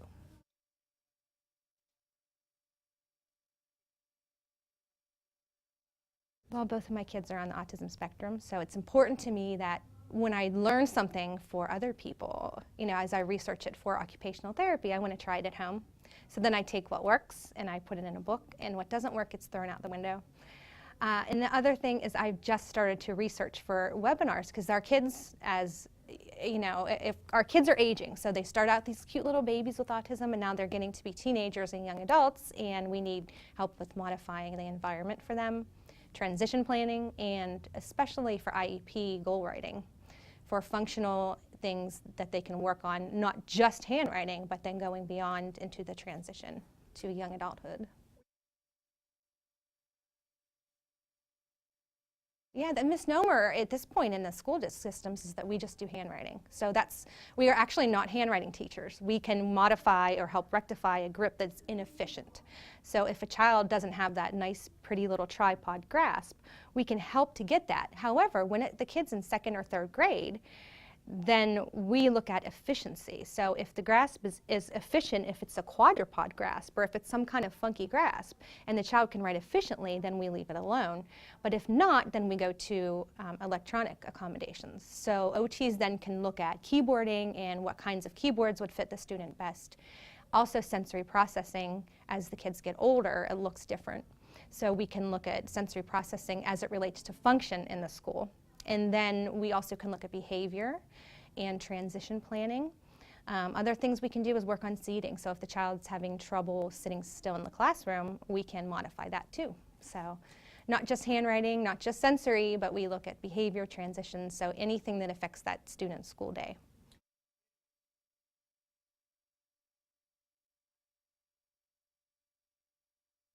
Right, so that's a really good question, because sensory processing disorder did not make it into the last DSM, which is the way that medical professionals classify disorders. So it did make it into the classification under autism, but sensory processing disorder is very confusing, and a lot of therapists treat it differently. So the general overview is that sensory processing is either a heightened response to stimuli in the environment or a too low, which is hypo, response.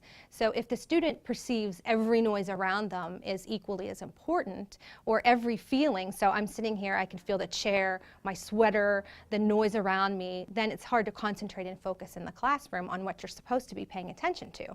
So we would use something, maybe a suggestion could be a weighted lap pad or some kind of fidget tool for the student to fidget with, or we can even look at special positioning in the classroom, so preferred seating. Then with sensory, transitions can be hard because any unexpected bump in the classroom or in line can set the child off into a fight or flight, which is when they really have a tantrum and freak out. So when they're in a fight or flight mode, they may fly off the handle for no apparent reason, maybe just being bumped by another student. So it's our job to be detectives and to figure out why the student is having that meltdown.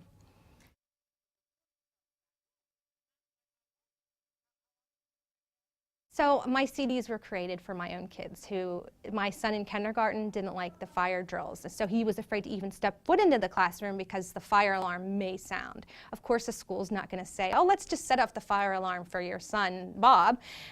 So we thought, where can we get a fire alarm? So we went into a recording studio and picked a whole plethora of sounds that you couldn't control, fireworks, thunder, sirens, And we put them on a CD, and I wrote nursery rhymes, changing the words to "Blender, blender, it's okay," or you know, different little, Mary had a little lamb is, you know, something to do with thunder. So they're kind of fun, and that way the student can control the volume of the sound. It's not a listening therapy, there's no headphones involved. It's just a fun way to control sounds that you normally couldn't control. So they're for sale at my website, thepocketot.com.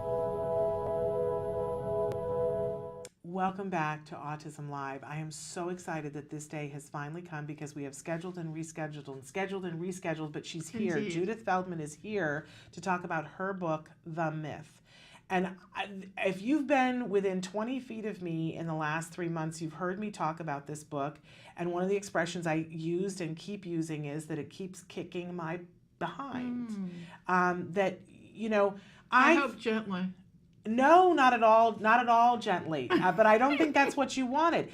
You know when you go see a good movie and it lives with you and you keep thinking back on it, and it's the movies that are in your top 10 list that you carry a scene from them and it affects the way you live and it causes you to look at things in a different way and really change your mind maybe about yourself and about life. And I think that movies are amazing, but when you read a good book, and a book does that to you, I think it's at a deeper level because you've lived with it longer than a movie. You go into a movie, you're there for maybe 2 hours, and then you're gone. But a book, you take it into your life.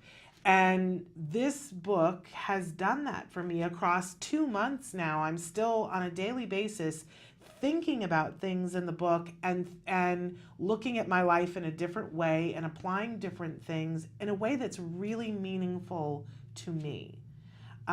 So that's what I mean with it keeps kicking my behind, because it keeps challenging me, things that I experienced while reading the book and things that I experienced through your writing that made me look at my life in a different way. And I keep having to apply that litmus test and going, okay, wait a second. And I think it's something that I really needed.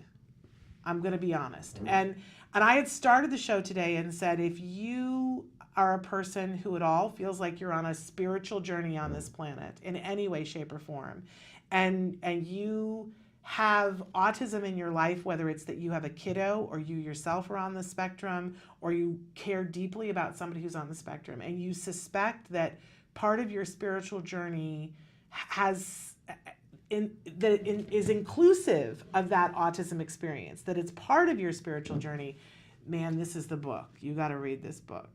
Now, having said all of that, and welcome, by the way, Judith. Thank you. I may let you talk. No, I'd rather listen to you, actually. But having said all that, when people say to me, well, wait a second, what is the book about? Is this a fiction book? Is this a nonfiction book? And it would be very easy for somebody to misdiagnose this book and say that it's a memoir. And I think that would be a really wrong thing. This book is a love story. And it's a love story in the big L, not the little L. It happens to be your very personal to the bone story about a spiritual journey that you were on and finding love and self-love. And I hesitate to say this because, the earth might shake, but about your experience with God. Yes. And finding a very deep love and experience with God.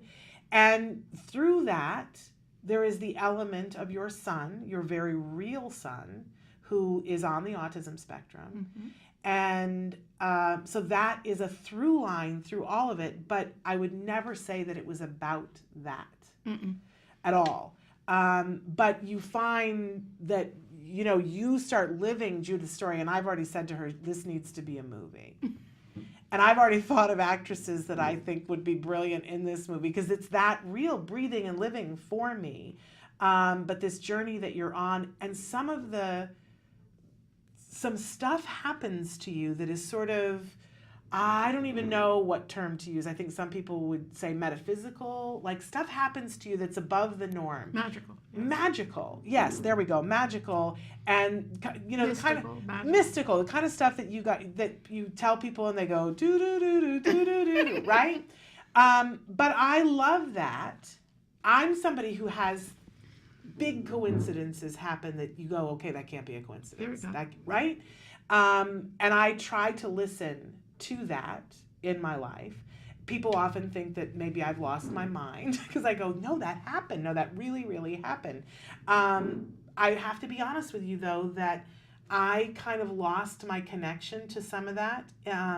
Since my mom died, I was saying earlier today, I feel very connected to my mom today, but my mom died about 5 years ago, and in the process of that, my spiritual journey kind of dimmed a little bit, took a vacation, kind of went, you know, we're going to go part-time instead of full-time. Mm-hmm. But that's part of, I think, why this book reminded me that there's a whole other way of looking at the world. Mm-hmm. The myth. Mm-hmm. So there we Bravo. go. I'm hiring this woman. Really amazing. So really want to encourage you. There's different phases of the book. So, you know, there are different experiences in the book. We go on a journey with you, and then we go with you as you start to research. And a lot of the research gets very intensive into stories from the Bible, and I am not very Bible literate. Mm-hmm. Nor was I. But so it's an education as well. And it all weaves together in a really beautiful way, and you're a beautiful writer. Thank you. So, but the story is beautiful, and I guarantee you it will kick your rear end and make you think. I mean, I really wrote the book because it's not just my story. It's our story. Well, there you go. And I believe it's the story that we're living right now that is actually outpicturing in the world. And it's not something that I've dreamed up, but I actually dreamed up. It actually came to me in a dream. You know, it began with a dream about 9/11, which I had 6 years before the event. And it told me the meaning of the dream. And surprisingly, well, that kind of is revealed 10 years later, but the meaning. But when I finally got it, it took me back to the Garden of Eden, which, you know, surprise, surprise. I had no idea what really happened in the Garden of Eden. And when I went into looking into it, realized that what we think happened there actually did not happen. And it was something far more powerful in terms of a love affair. And so, you know, I'm going to use the word controversial because I Yes. think that this is fairly controversial. Yes. But you really make us question some of the things that we just have walked around with and skimmed. Yeah. And you really have to face what you have come to believe just because somebody maybe planted it there for you. And yet at the very least, you have to look at it and go, so what do I think? Judith lays out the research that she did and the conclusions that she came to, but it really forces you to look at it and go, so what do you believe? What do you think? What Well, do you understand something that the book, let me just look. Yes. The book is broken down into 3 sections. And the first section, as you said, is the narrative. And the reason that is because the definition of myth that I'm working with is that a myth is a narrative which discloses a sacred world. So that the beginning of the book is the narrative, which is disclosing the sacred world. I am just your guide into the sacred world. And actually, my story is the way into the myth. Because in my story, the myth started to reveal itself. And it revealed itself in a love affair. And it turned out that the myth itself is a love affair. And it's Eve's love affair with God and her journey away from God and her journey back to God. There we go. And the Bible is actually one, I believe, because what happened was, as a result of my own story and my own love affair, these characters started showing up in my life literally. Yeah. And they were so animated. And my story, suddenly the characters in my story became the characters of the Bible. And so that the Bible came alive. And I began to see, I believe I was being told this through dreams, and you'll see through the book, but that we're on this journey back to God. And that everything that's happening right now in this story that we're living, right here, you know, from Donald Trump to ISIS to 9/11 to all of it, to Katrina, that it's part of the story, and that the sacred story is bleeding through into this world. And that's what I think I was being told through this initial dream and the dreams that were subsequent, was that 9/11 is about a sacred story. So, wow, you know, and you pare it down in a lot. I mean, it would be very easy for me to say, you know, there's good and evil. You make sure that we get to be that black and white about things. That's right. But I will say this, as we're describing it, I think we're doing a disservice, though, to if you start reading on page 1, you're just going to go on a journey with a woman who is feeling like her whole life has gone off the rails and is saying, who am I supposed to be? What am I supposed to do? I'm not happy. My child isn't speaking. Right. I don't know what to do, and I don't feel comfortable in my skin, and goes to the beach and is on the beach going, you know, this is not. Well, yes, actually it was obviously a pivotal moment. I think what happened was, and when you were talking about the idea that autism is part of the spiritual journey, I believe as a result of everything that's happened, that everything that happens in our life is part of our spiritual journey. Of course. And that the autism, my marriage was in crisis, I had fallen in love, that was going very dark. And suddenly I was at my lowest point. I couldn't handle any more. And I'm sure so many people have had this experience or are living that experience. Yeah. And I went to the beach. I was sent to the beach, and I went to the beach, and I looked at the ocean, and I was cursing the man that sent me there. And I looked at the ocean, and I started to laugh, and I had no idea why I was laughing. And I was filled with the most extraordinary joy I had ever experienced in my life. Nothing I had experienced in my life had ever touched it. And I realized, and the world became beautiful at that moment. It was vivid and colorful, and it looked like a painting. And I was filled with love. And I realized at that moment that there's more here than meets the eye, that there's a whole nother story behind the story, which is what started to reveal itself at that moment.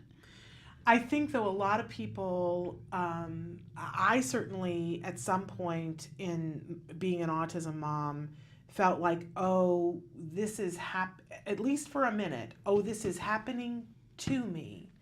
And there's the next thing is, well, why? Why is this happening to me? And it feels like the world is careening into some place that you have no control and that there's no purpose. And for me, that led to my first panic attack, right? Mm-hmm. But I think at some point in my journey, I finally got to a place, and I was able to, you came to see the show that I did. I was able to get to a place where I could say, oh, this autism, I now am clear that I'm exactly where I'm supposed to be, when I'm supposed to be, and I have exactly the child that I'm supposed to have, and exactly, the path that we took was necessary to get me here. Now, if you had asked me on day 45 of autism, I would have been furious. If you had said this to me, I would have said, oh, that's, rainbows and whatever.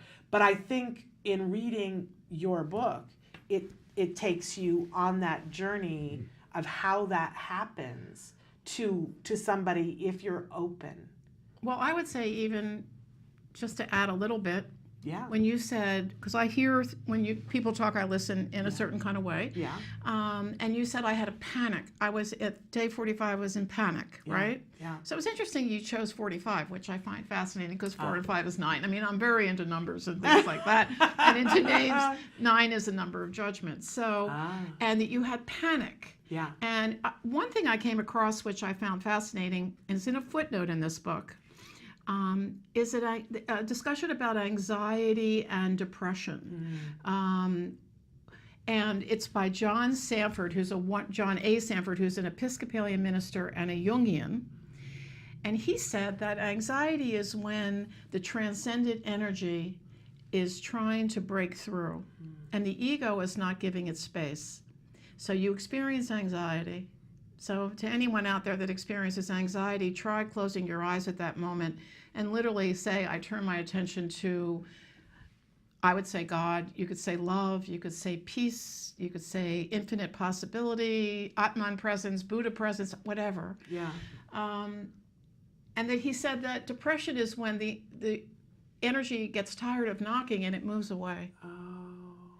And then it comes back, and it's the cycle of anxiety and depression. So when you said I was anxious, yeah. So what I would say to you is, yes, you are exactly where you are, but I always feel that whenever anxiety hit, lean in. Yeah. Go deeper. Yeah. Go deeper. Because I think in the end that autism's, there's a website actually on Facebook or a page that talks about the idea of autism as a journey into consciousness, which I do believe. I believe that our illnesses are a journey into consciousness. I believe our disappointments are a journey into consciousness. Now with my particular journey, I came to consciousness, and then at a certain point, because my life started to unfold so magnificently, when I answered the call, yes, which I think autism's a call. Yes. You know, it's a call from God, come to me, come to me. And when I answered the call and started to meditate, I didn't suddenly become a religious person, but it was like, I became more like a holy moly, God is real? Are you kidding me? This thing called God is real? We're real. This is really happening. Right. Because I had experienced God, and I think I'm a screenwriter, so when you talk about the idea that it feels like a movie. It's a movie, I'm telling you. And it's fun. It's very fun. I mean, you really feel like, especially in the beginning of the book. For any romantic, it's great. It feels like you are in a fast-paced chick lit there you go. Book with this woman who's got all these things going on, and you know, this thing comes and happens to her, and then what she decides to do about it. It really is a fast-paced, page-turning book. It's not this deep, let's contemplate the universe. But then later on in the story, the universe pops in, and you do a little research.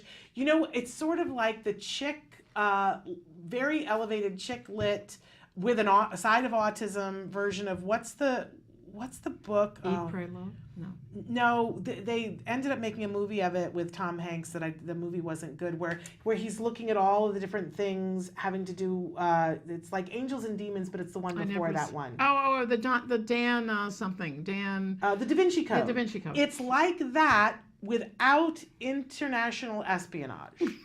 And with autism and romance. And romance. It's a and romance. That's how it It's reads. a mystery and a romance. Yes. Somebody wrote in one of the reviews, I love this, they said that this is a mystery disguised as a book about self-discovery. Which I still think it's a love story. But it is. And it is a love story. And, but interesting, I say in the book that I think it was interesting that when God showed up, it was intermingled with a love story, that it was all tangled up. Yeah. Because I felt that if this God had come at me seriously, it would have turned me off. Well, it would have been so overwhelming. Even as it was overwhelming. And I think for us experiencing the book and reading it, because it is this fast-paced, page-turning, chick-lit book, you walk us into the deep end of the pool. Yes. And it's very enjoyable. That was my intention, because I knew the deeper waters were coming. Yeah. But, God, I just thought of something when you said, one of the things I find so funny is that a book that ultimately is a lot about Eve and about the divine feminine and the affair she had. But that it starts out with my going to the gym to lose weight. And I find it so interesting that the story about the divine feminine starts with a weight loss plan. You know? It was like exactly women right. can't get away from losing exactly weight. Right. You know? It's exactly right. It was almost perfect in that way. Absolutely. And we're leaving out the one other thing in the story because we haven't talked very much. Your son has actually been on the show, but very briefly on the show. And you do use your real names in the book, and we were talking about that just before we came on the air. So you're using your son's real name, but many people that are in the autism community are already familiar with your son because he's kind of an out there. He's a performer, an entertainer, and he's very out there. He's a rapper. And of course, we're talking about your son Rio, who's known as Soul Shaka. Mm-hmm. And there he is. There's a picture of him, an amazing young man who extraordinary speaks truth in this really incredible way that you can only look at it and say that's a gift, right? Yes. There's no question. And you include some of his lyrics in the book, which are stunning when you consider that they're coming from a person who was considered pretty impacted on the spectrum at one point. Well, yeah, when it first hit him, I was dealing with a child who was losing his language. You know, he'd had language, and the day before this all happened, he was on a tennis court with me, and suddenly his gait grew clumsy, his eyes started to cloud over, and he kept saying, "What's your name? What's your name? What's your name?" over and over and over, and I knew I was losing him. I was terrified. You know, and as I say in the book, I didn't really buy this crap about, you know, you wanted to go to Paris and you ended up in Amsterdam. It was like, I wanted to get to Paris, you know, somebody get me to damn Paris, you know. And Rio is part of this. The second part of the book, the first part is the narrative, the second part is the miracle, which was when I thought, after my life started to unfold so beautifully, having taken this spiritual journey, why not heal my son? And my friend of mine said, why don't you ask the universe to help? And so I had no idea what I was doing, and I sat there and closed my eyes and said, I want to heal my son. Does anyone want to help me? And 3 weeks later, I was sitting on my deck and looking at the ocean, and I heard, meditate with Rio every day. Use magic to get Rio to meditate, and meditate with him every day, and he will be healed. And I started to meditate with Rio, and his language came in, and it started to organize, and he started doing things he had never done. Doctors were calling us, asking us what's going on with Rio. And I heard him say to an aide, I can finally say what I'm thinking, which of course absolutely broke my heart. Right. And you know, 3 months later, I witnessed his first real conversation at Christmas, and I literally fell to my knees and wept. Yeah. You know, the school psychologist was saying it's as if Rio's authentic self has emerged, which the authentic self is the self that has no disease. I'm not talking about autism as a disease. Right. I'm talking about basic spiritual healing. Yeah. When you do spiritual healing, I've come to find out, subsequent, you're calling forth the authentic self, which is magnificent. It's the God self. And then Rio started to rap right after this, and what he was rapping was not only mind-blowing, because he was rapping the story of the world. Yeah. And he was talking to this dark energy and saying, you are so done. But also, he was affirming to me what I was getting in dreams.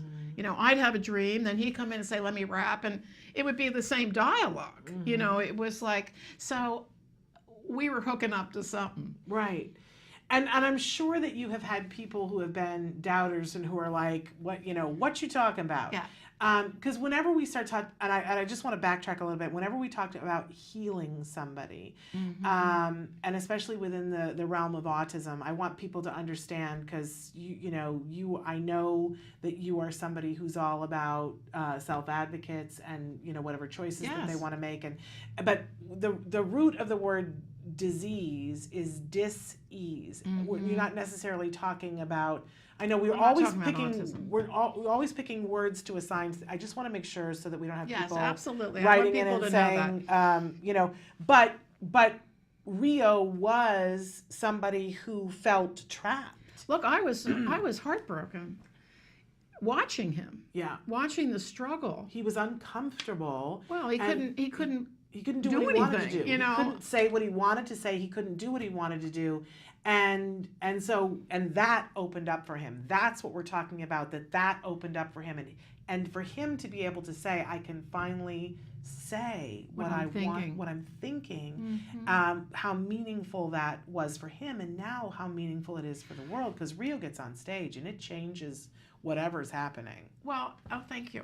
Thank you from Rio, and thank you. I agree. I mean, just to give you an idea, though, Rio recently performed with the Theater for the Blind, and he was asked to write a rap.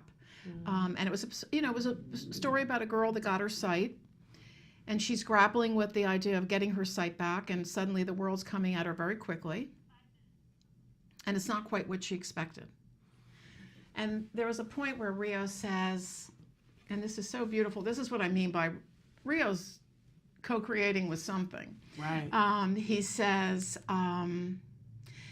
see, I lived in a world of perfect frequency, reassuring sequences. Everything flowed in space at a perfect pace in their perfect place. But now, if that were the case, I wouldn't be left with this feeling of disgrace. For I see a dystopia where I dreamed of a utopia, a cornucopia. So I'm pitching a petition to undo these sites of friction, seeing what I can't deny, no matter how I try. To be in the commission for us is what I'm wishing, having a surreal moment, imagine the atonement. Open your eyes and see what's on the other side, because when the two worlds collide, all that matters is what's inside. And wow, the idea of the other world bleeding through, which is what I was talking about before, in 9/11 and Katrina, what was coming to me in dreams was that this is the biblical story. Rio's talking about when the two worlds collide. Now, he would say to you if he was here, oh, no, Mom, I meant when the sight world collides with the blind world. You know? Right. But it's like when the two worlds collide, all that matters is what's inside. Right. And, of course, I've had a dream where actually I met Jesus, which is very odd for me considering I was raised Jewish. Right. And I am Jewish. And Jesus was a name you didn't mention in my house. It was like he was the traitor, you know. So I knew nothing about him. But he came to me in a dream, and I was in a line of women, and he put a laurel wreath on my head, and he leaned over and he whispered, "You're beautiful inside." And I said to him, "Oh, don't you think I'm kind of cute on the outside?" He didn't laugh. Too funny. Yeah, but the spirit of the book is very much like that, and the writing of the book in terms of there's the a humor, great sense of humor. Yeah, yes. that there is, and a great sense of irony and laughing at the things that happen. Yeah. I find that there are people who have stuff happen in their lives and they notice it and they refer to it, and other people who go, oh no, that kind of stuff only happened in the Old Testament. That we don't have Old Testament stuff. And I'm like, did you turn on the news? We're having Old Testament stuff there right you go. now. So now you're seeing it. And I am, and I just think that I had put on hold the fact that I'm a part of that, and that, that it's a part of me, and I have to pay attention to it, and I'm part of the conversation. Well, I had just turned the volume down on that in my life. And your book is making me relook at things. Well, just as God called Israel, and Israel was sent into famines and wars, God's calling us, and we're being sent into hospital rooms and romance going bad and, all those things, and worse. Yeah. I had a dream. I talk about the political situation right now in the book in terms of what it represents in the story. Yes. And once again, that it is a calling on us. That I start the book out with a conversation between Bill Moyers and Joseph Campbell, which I think is an important conversation. The reason I put it in the front of the book, I wanted people to know, as you said, this is not a memoir. Yeah. It's going to be about something bigger. Absolutely. And I wanted people to know that.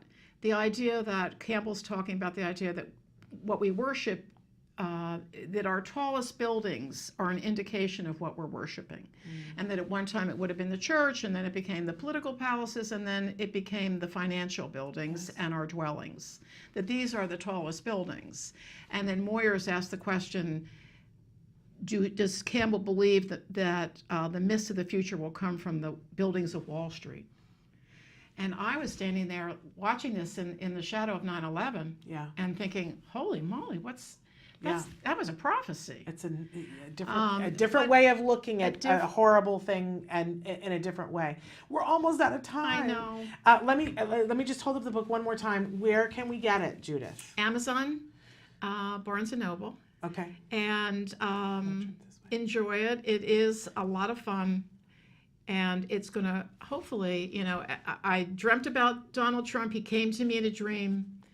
And he said to me, he wanted to talk to me about how he's doing in the story. In the end, he grabbed my behind as I was walking out. And I said to him, Donnie, that's what gets you in trouble every time. There we go. So this is the myth, and believe me, it'll kick your keister, but it's a real page turner. And definitely go online and look up Rio at Soul Shaka and see what he's doing too, because I get, you just heard. And also start meditating. Yes. Well, and there is a meditation in the book to do for yourself, with your children. Even if I'm wrong about all of this, this is a wonderful way to walk in the world. Absolutely. It really is beautiful. We always do our mindfulness moment on Thursday, and we didn't get to it today, so that's your mindfulness moment for today. And we're out of time, but we are going to be back here next Wednesday. Big show. Until then, give your kiddos a hug from me and one for you too. Bye-bye for now. Thank you so much.